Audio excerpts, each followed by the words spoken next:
Hello, everyone, and thank you for tuning in. It's Gordon Causey once again. And before I get rolling, regular, uh, all my regular viewers, all three of you, will know that standard operating procedure when I do a video, I have conditioned Candy unwittingly to expect a treat whenever a video gets done. And so she shows up every time. And where's my treat? So this is standard. This is de rigueur. So sitting good. Give me your paw. Lay down. Speak. There you go. And up and there. And I'll close the backdrop. Before I really get rolling, I first want to say thank you to everyone tuning in. It's more than I anticipated. And you got your treat. Now go away. The reason I give her the treat is so that I get peace. And normally she takes it, eats it, and takes off. Now go lay down. Border collies are incredibly smart, but intelligence doesn't necessarily equate to obedience. At any rate, again, thank you for watching, and thank you to everyone who has subscribed to my, what I like to call my miserable and pathetic little YouTube channel with zero production values. Just getting my thoughts out there, injecting myself into the public discourse, as it were, especially as a prime candidate in today's world of cancel culture, to where I am largely muted and views similar to my own are muted, censored, that sort of thing. So thank you very much. I can't believe I'm up to 116 subscribers. And this video is you're welcome to like, share, subscribe, all the above. It is not monetized. I do this for my own edification, I call it, catharsis. It allows me to formulate my thoughts, work through them, as it were. I do these live and unscripted, off the cuff. So full disclosure, given the topic that I'm going to be discussing tonight, which is how Justin Trudeau was recently booed at the North American Indigenous Games. Booed lustily by the crowd, but full disclosure up front. Firstly, I am not a member of any political party. With that being said, I have at one time, actually perhaps more than one time, I've previously been a member of both the Liberal and the NDP parties. And during the course of my lifetime, 56 years, soon to be 57, I have voted Liberal, I voted NDP, I voted Conservative. I have voted, probably in my life, I think I've voted for 5 or 6 different political parties.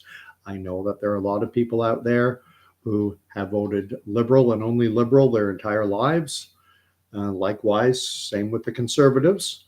I find NDP, there are individuals like that with the NDP as well, but it tends to be less. I've often remarked that there are ridings in Alberta, for example, where the Conservative Party could run a bale of hay as a candidate, and that bale of hay would win the seat. Likewise, there are ridings in West Island, Montreal, where a fire hydrant could run for the Liberal Party, and that fire hydrant would be elected, so long as it's a Liberal fire hydrant, a fire hydrant running under the Liberal banner. So that is to say, in 2015, in that election, I actually did vote Liberal. I'm not proud of the fact. I don't like what has happened since, but it is what it is. And so what happened? Justin Trudeau, I'm going to read the article that I posted down below. It's printed in the National Post.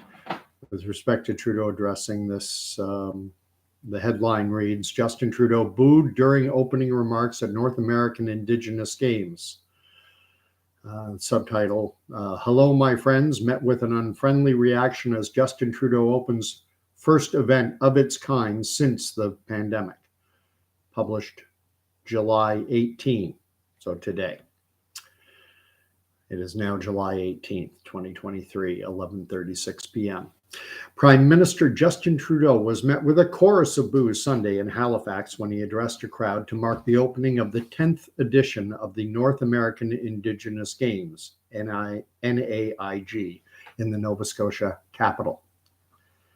Hello, my friends, he began, standing behind a glass podium, but before he could continue, there was a round of booing that almost drowned out his next words. He actually had to repeat them. You can watch the video.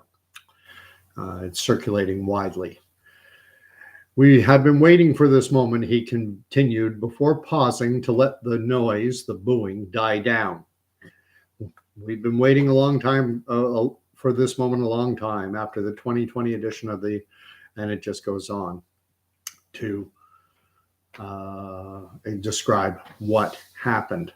And the question might be, why would Indigenous, First Nations, Canadians be booing Prime Minister Justin Trudeau? The news tells us he's amazing, he's wonderful, he's great.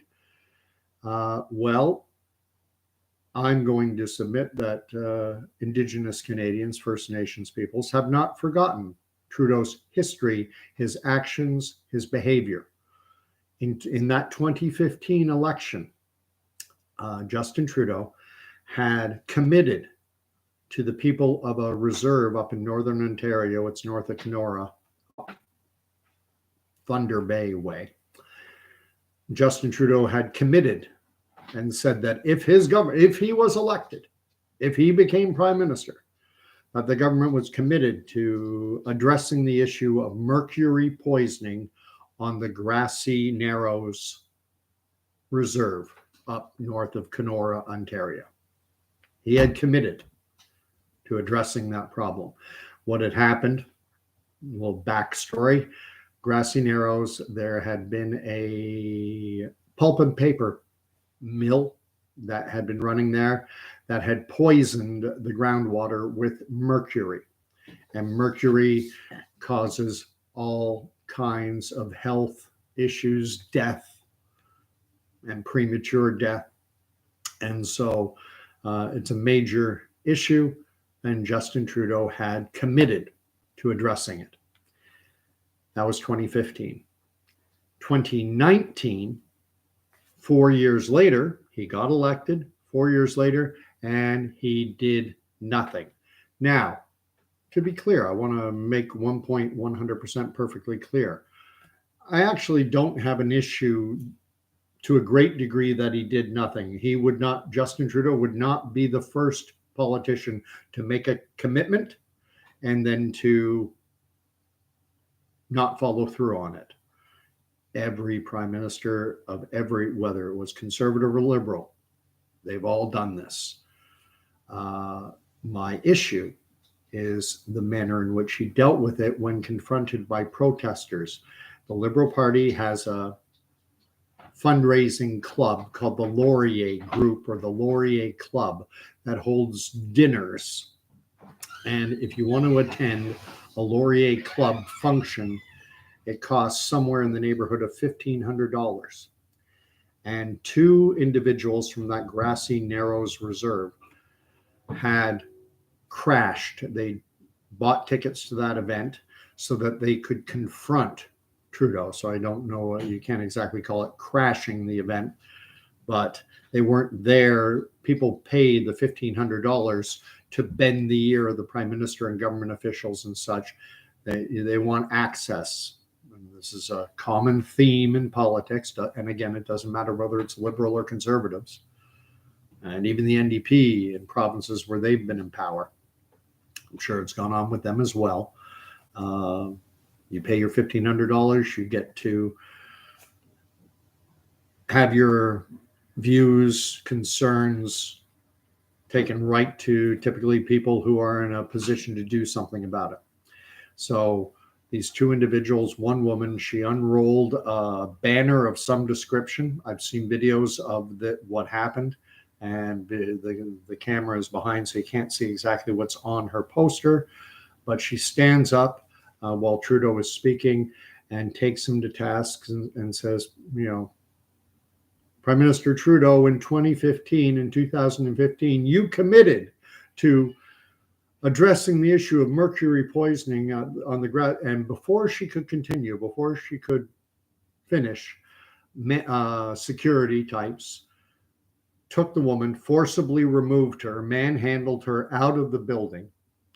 Wasn't incredibly violent. They're big guys and she's a woman. They just escorted her out. And as she's being forcibly removed from this Laurier Club event, Trudeau mocked her. This is our prime minister. He mocked her. He looked over as she was being led out and said, "Thank you for your donation. Thanks for the $1,500. And of course, he apologized after the fact. This is our prime minister. You get to see the real man. He shows it to you. He shows it to us all the time. He showed us with all his blackface incidents that he has done so many times that he is unable to put a number on it. And he lied about it. That's why I call him a lying sack of shit. He was caught. Evidence of him being in blackface came out. And he was questioned about it. And he apologized, said all the right things. I was young, I was stupid, it was wrong thing to do, etc., etc., etc. He was asked then, have you done it any other times? And he said, no, just that one. And then later, more incidents. One when he was adult and a teacher, or at least listed as staff at a private school in British Columbia. Teacher in his, 27, 28 years of age. I'm not sure exactly how old he was, an adult. And he'd done it there too. And he doesn't just put on blackface. He does his hands. He does everything. Oh, he loves drama. And so now he, having been caught in his lie, he said he only did it once. And now we have two more examples. So there's three in total. And he was confronted about it again and asked, okay, you said before it was one. Now we found three. Are there more? And at this point, he said he didn't know how many times he'd done it. He has put on blackface so many times that he can't actually put a number on it. This is Canada's prime minister. Isn't any wonder that the Indigenous athletes booed him. And then, of course, don't forget, and I think a lot of Canadians have, what happened to Jody Wilson-Raybould, who was our Attorney General, basically Canada's top lawyer. And SNC-Lavalin, which is an engineering firm that bids on a lot of government contracts, was in hot water over bribery scandals and things of that nature. And they were being prosecuted. And Jody Wilson-Raybould, as the top lawyer for the government, kind of like the ultimate crown, if you like, or to use an American term, the ultimate DA, district attorney. She was in charge of it. She's the top dog. She wasn't actually the one prosecuting the case. She has people under her doing that. But Justin Trudeau and his operatives within the Prime Minister's office started to strong-arm Jody Wilson-Raybould. They wanted the SNC-Lavalin to be given what amounts to a plea bargain. They wanted a deferred prosecution. Great, I love these multi-syllabic words. Prosecutorial agreement. And basically what it would have amounted to is a fine, and life goes on as usual, because the problem for SNC-Lavalin was that with a conviction, they would be barred from bidding on any Government of Canada contracts. And so Justin Trudeau tried to strong arm Jody Wilson-Raybould.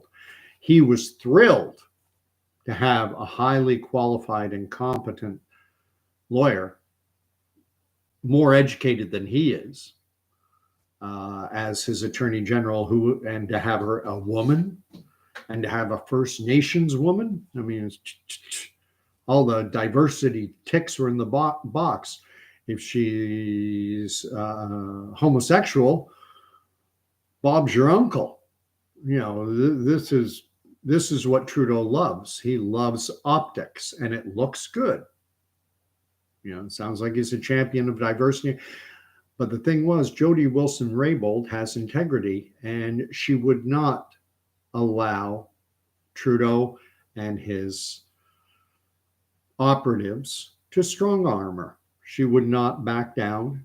She, in speaking to her staff, they wanted to go ahead, and because the crimes that SNC Lavalin had been charged with and they were eventually found guilty of were significant and serious.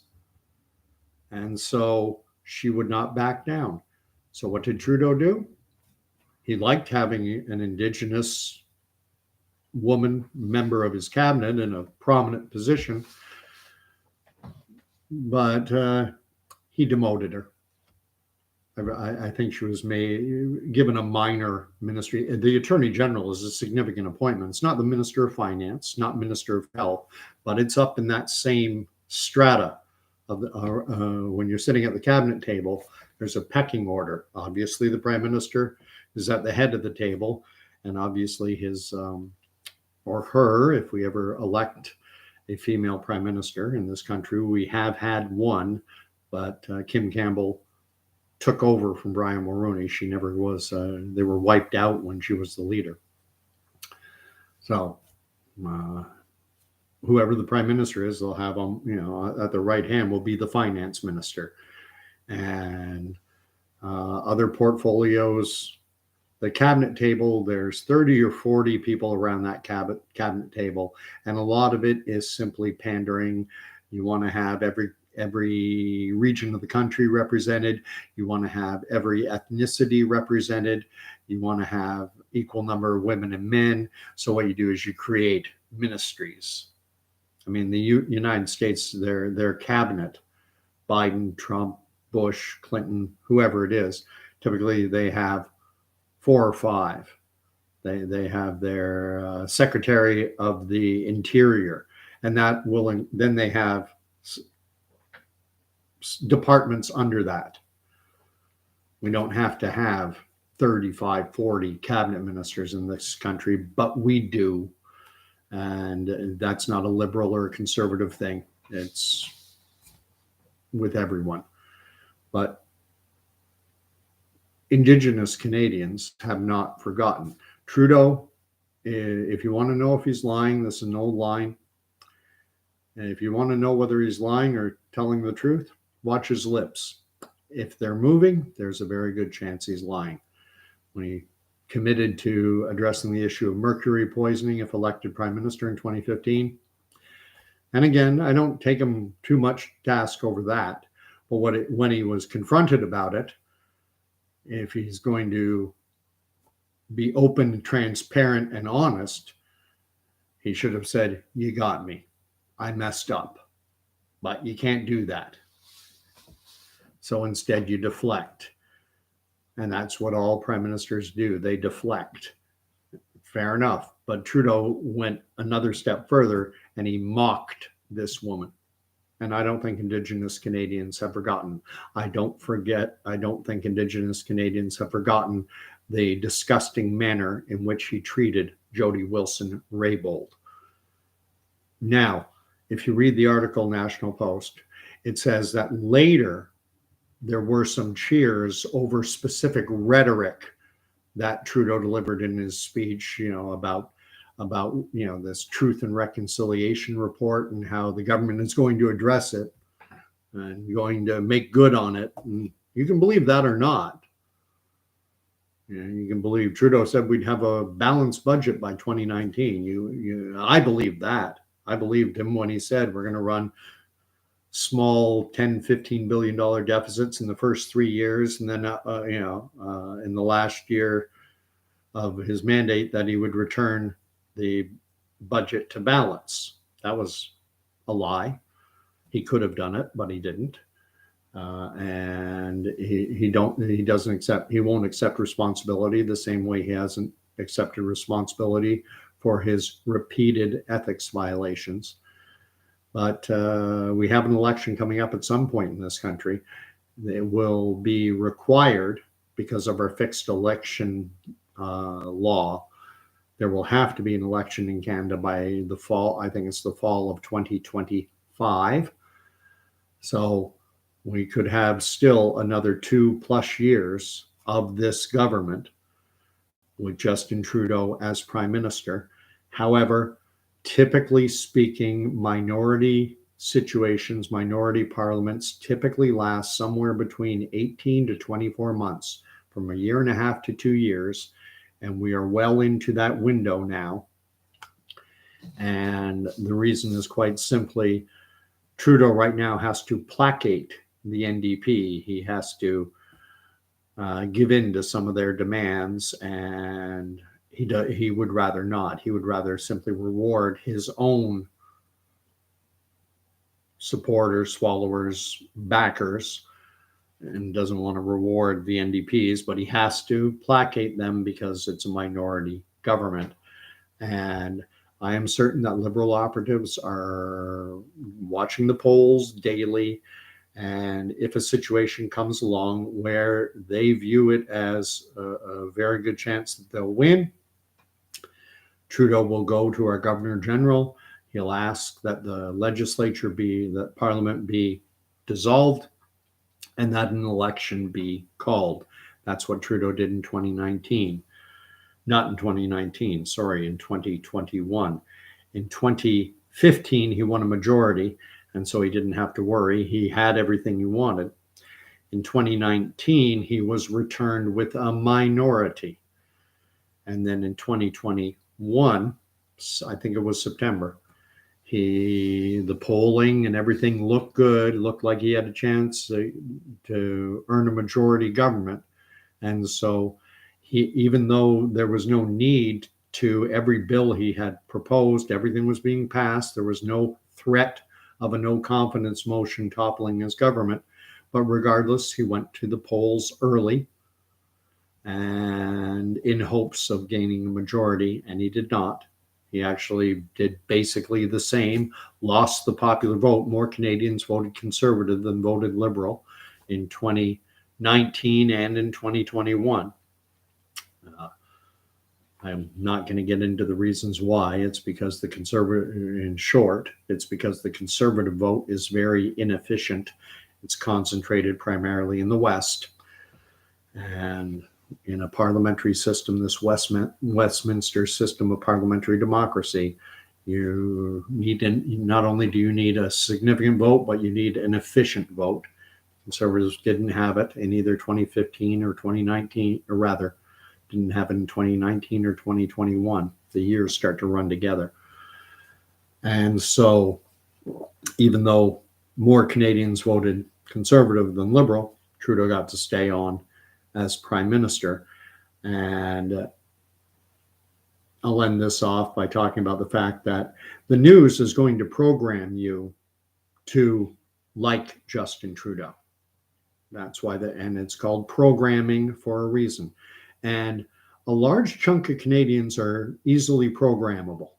I would put it at around 25%, 25 to 30%. Can easily be programmed, which, curiously enough, that's about where Justin Trudeau is polling, somewhere right in around the 30% mark. And that, bravo, you're doing as you're told. If they wanted to change the script, if our corporate media, and you have to remember, Trudeau is a member of the World Economic Forum's, he's a graduate of the World Economic Forum's Young Leadership Program, same as Vladimir Putin and Macron, and I forget the name of the individual from Argentina, Chrystia Freeland. This Young Leadership Program is designed to foist these individuals onto us, the consumer, the political consumer, as it were. And the World Economic Forum is a confluence of government, major corporations, and academia. And the hub, the center of it, I mean, is corporate money. The corporate money controls our governments, and they finance our institutions as well, educational institutions, academia. And so what you get is Trudeau is their puppet, and so we are going to be programmed to view him in an overwhelmingly positive light. They'll pay lip service to the negatives, but it won't be looped. When the media wants to when they're telling us what to think, what to believe, and even how to feel, they loop things, and it gets cycled through, and the language they use changes, and it takes on more of an emotional bent, because that's how you circumvent a person's higher thought process. Is you appeal to them at an emotional level. We saw Trudeau do that during the convoy and over the debate over the what we were told were supposed to be safe and effective vaccines. Now we have since found out, everyone finds out now, they don't stop infection or transmission. And vaccine, by definition, was supposed to mean, before the COVID shots came out, was a vaccine by definition was an agent or a substance which conferred immunity. That's why we alternately called them immunizations. And we know that the COVID vaccines do not provide immunity to infection, nor do they prevent a person from spreading it around.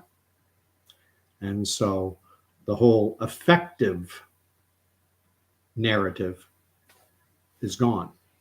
And any justification for a vaccine passport or mandatory vaccination of a product that does not provide immunity, does not provide protection from transmission, there's no justification for forcing an individual to take this, nor from this vaccine passport insanity that in my home province of Ontario, we had to endure from about September 2021. Actually, it started on September 22nd, 2021.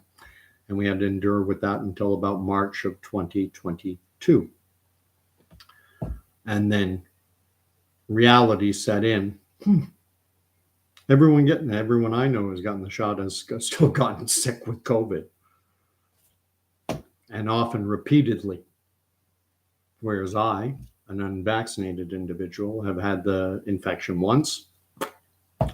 3 days, nothing burger. I've had the flu is 100 times worse than COVID was.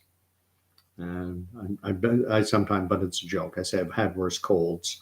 No, it was a little worse than a cold, but it wasn't anything. Anyway, I'm going to keep it under 30 minutes. Once again, thank you for watching my channel, my miserable, pathetic little YouTube channel. Thank you so much to those who have subscribed. I am trying to inject my voice into the public discourse, and subscriptions help me do that. It makes my channel more visible, as do likes. So thank you to those who give me the thumbs up. And if you want to share this, if you want to subscribe, fill your boots, to use an old tired expression. I genuinely appreciate it.